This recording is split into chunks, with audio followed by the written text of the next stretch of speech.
Brought to you by BunnySlippers.com. Check out their brand new Dino sound slippers. Slippers make a roaring sound every 3 steps. Made with green scaly fabric, soft plush uppers, foam footbeds, non-slip grips on soles, and 3 white claws on each foot.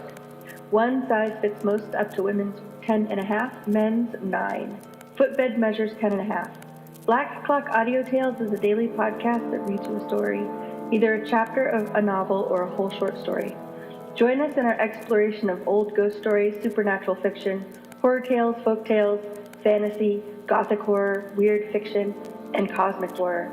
And don't forget to join us for our monthly show about the Cthulhu Mythos. Look for our podcast near the old wishing well in the blasted heath, wherever you find your podcasts. We suggest Podbean or Apple Podcasts. Find us on the web at pgttcm.com and at Black Clock Audio on Instagram, Twitter, and Facebook, and Black Clock Audio Tales on YouTube. Welcome to Black Clock Audio Tales.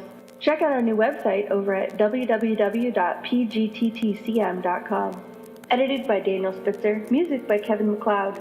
Welcome, Folklore of Great Britain. Join us at the end of the month when we talk about the great old ones.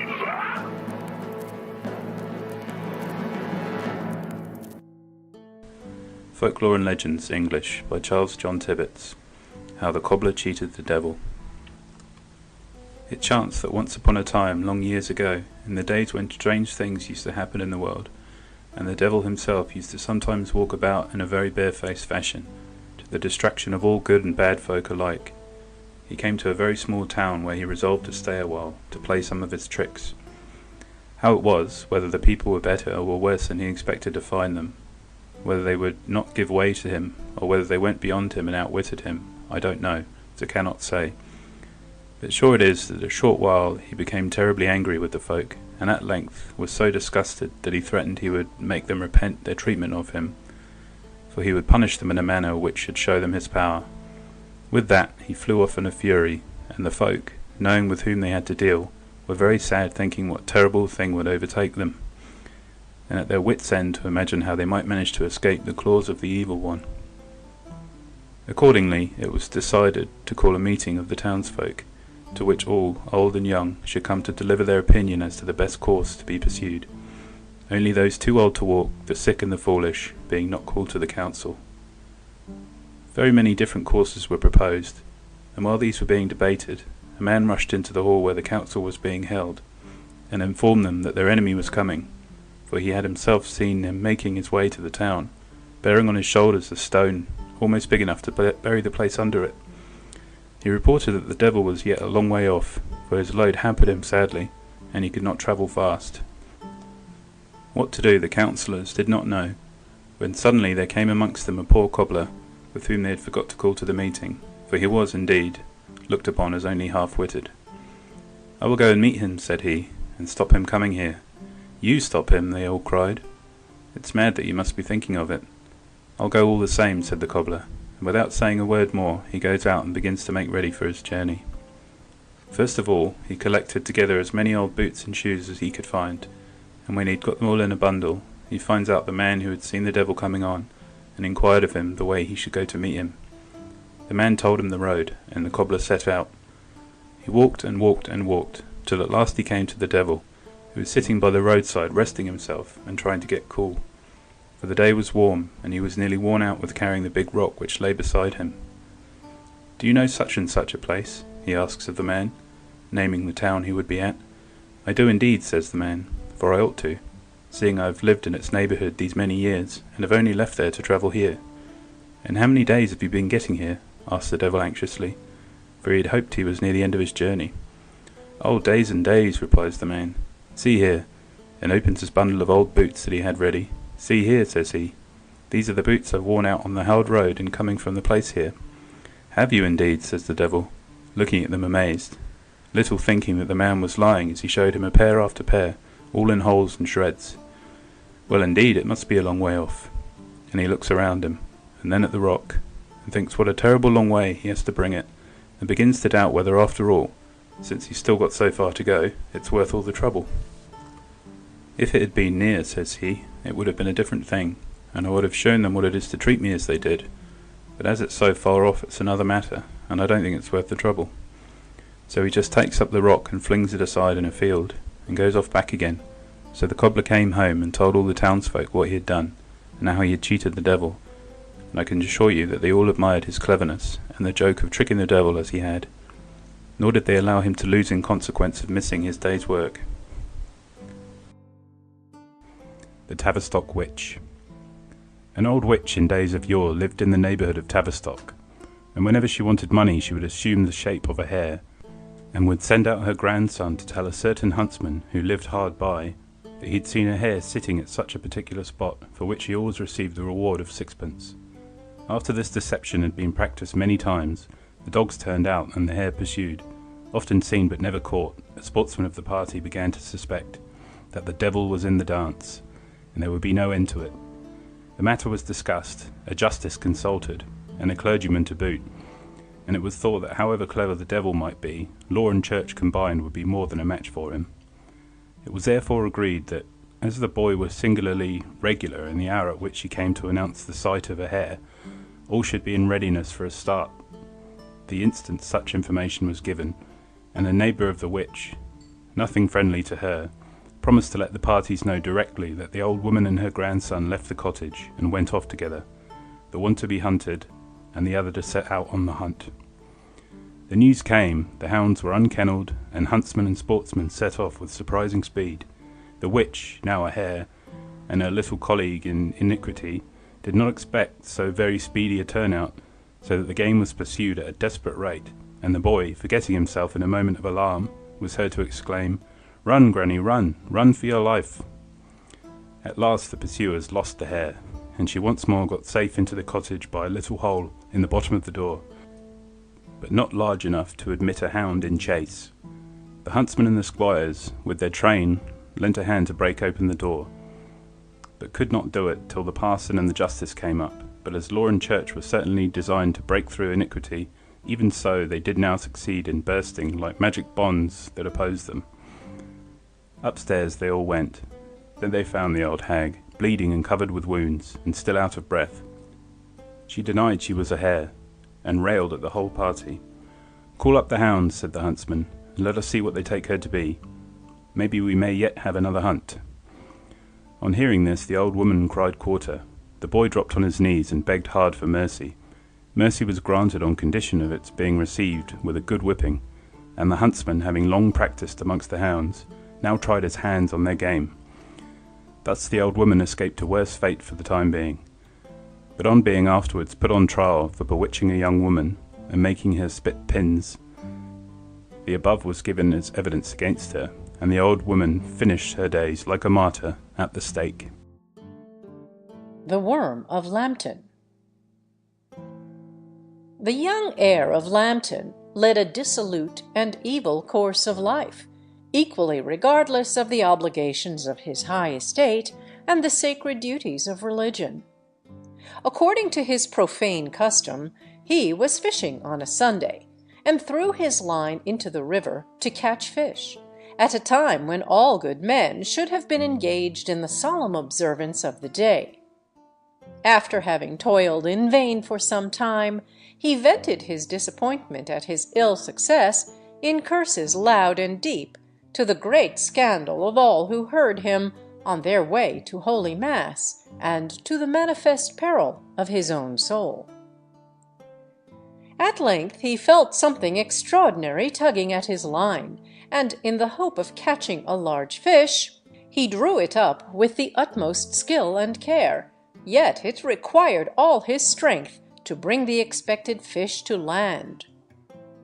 What was his surprise and mortification when, instead of a fish, he found that he had only caught a worm of most unseemly and disgusting appearance. He hastily tore it from his hook and threw it into a well hard by. He again threw in his line and continued to fish, when a stranger of venerable appearance passing by asked him, "What sport?" To which he replied, "I think I've caught the devil," and directed the inquirer to look into the well. The stranger saw the worm, and remarked that he had never seen the like of it before, that it was like an eft, but that it had 9 holes on each side of its mouth, and tokened no good. The worm remained neglected in the well, but soon grew so large that it became necessary to seek another abode. It usually lay in the daytime coiled round a rock in the middle of the river, and at night frequented a neighboring hill, twining itself around the base, and it continued to increase in length until it could lap itself 3 times around the hill.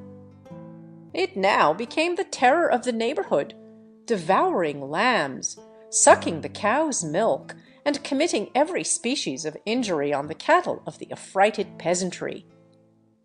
The immediate neighborhood was soon laid waste, and the worm, finding no further support on the north side of the river, crossed the stream towards Lambton Hall, where the old lord was then living in grief and sorrow, the young heir of Lambton having repented him of his former sins and gone to the wars in a far distant land. The terrified household assembled in council, and it was proposed by the steward, a man far advanced in years and of great experience, that the large trough which stood in the courtyard should be filled with milk. The monster approached, and, eagerly drinking the milk, returned without inflicting further injury to repose around its favourite hill.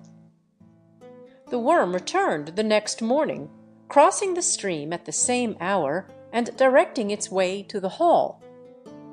The quantity of milk to be provided was soon found to be the product of 9 cows, and if any portion short of this quantity was neglected or forgotten, the worm showed the most violent signs of rage by lashing its tail around the trees in the park and tearing them up by the roots. Many a gallant knight of undoubted fame and prowess sought to slay this monster, which was the terror of the whole countryside, and it is related that in these mortal combats, although the worm had been frequently cut asunder, yet the several parts had immediately reunited, and the valiant assailant never escaped without the loss of life or limb, so that, after many fruitless and fatal attempts to destroy the worm, it remained at length in tranquil possession of its favourite hill, all men fearing to encounter so deadly an enemy. At length, after 7 long years, the gallant heir of Lambton returned from the wars of Christendom, and found the broad lands of his ancestors laid waste and desolate. He heard the wailings of the people, for their hearts were filled with terror and alarm. He hastened to the hall of his ancestors, and received the embraces of his aged father, worn out with sorrow and grief, both for the absence of his son, whom he had considered dead, and for the dreadful waste inflicted on his fair domain by the devastations of the worm. He took no rest until he crossed the river to examine the worm, as it lay coiled around the base of the hill, and, being a knight of tried valour and sound discretion, and hearing the fate of all those who had fallen in the strife, he consulted a sibyl on the best means to be pursued to slay the monster. He was told that he himself had been the cause of all the misery which had been brought upon the country, which increased his grief and strengthened his resolution. He was also told that he must have his best suit of mail studded with spear blades, and, taking his stand on the rock in the middle of the river, commend himself to Providence and the might of his sword, first making a solemn vow, if successful, to slay the first living thing he met, or, if he failed to do so, the lords of Lambton for 9 generations would never die in their beds. He made the solemn vow in the chapel of his forefathers, and had his coat studded with the blades of the sharpest spears.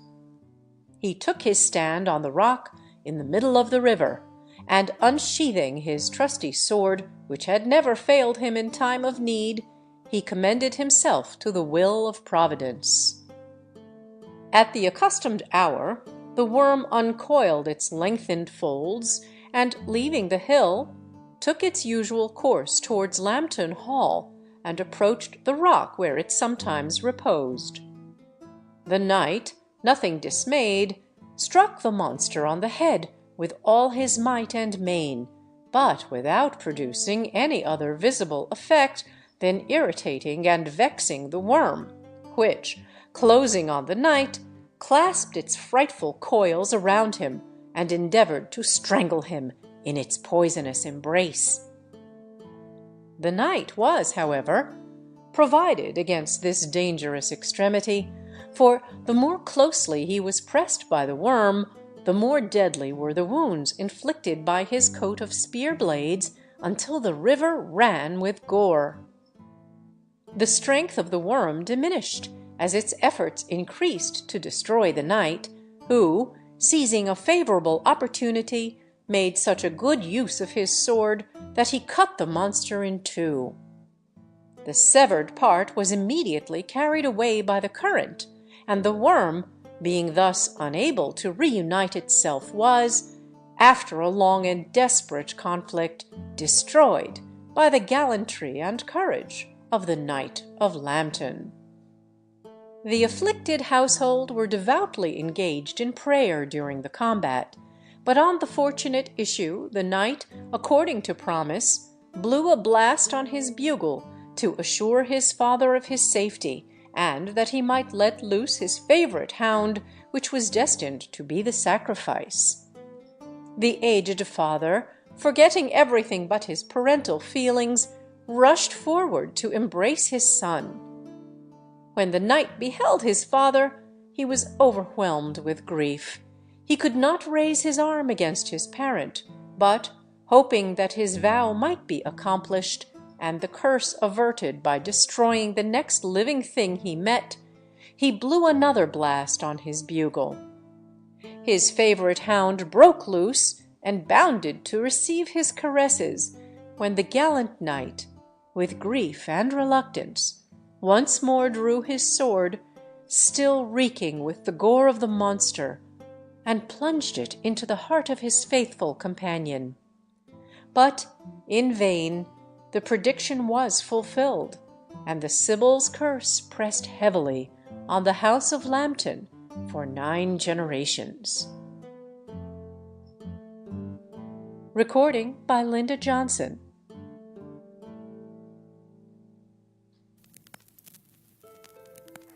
Black Clock Audio Tales. Brought to you by BunnySlippers.com. Check out their brand new Dino sound slippers. Slippers make a roaring sound every 3 steps, made with green scaly fabric, soft plush uppers, foam footbeds, non-slip grips on soles, and 3 white claws on each foot. One size fits most up to women's 10.5, men's 9. Footbed measures 10.5. Black Clock Audio Tales is a daily podcast that reads you a story, either a chapter of a novel or a whole short story. Join us in our exploration of old ghost stories, supernatural fiction, horror tales, folk tales, fantasy, gothic horror, weird fiction, and cosmic horror. And don't forget to join us for our monthly show about the Cthulhu Mythos. Look for our podcast near the old wishing well in the blasted heath, wherever you find your podcasts. We suggest Podbean or Apple Podcasts. Find us on the web at pgttcm.com and at Black Clock Audio on Instagram, Twitter, and Facebook, and Black Clock Audio Tales on YouTube. Welcome to Black Clock Audio Tales. Check out our new website over at www.pgttcm.com. Edited by Daniel Spitzer, music by Kevin MacLeod. Welcome, Folklore of Great Britain. Join us at the end of the month when we talk about the Great Old One.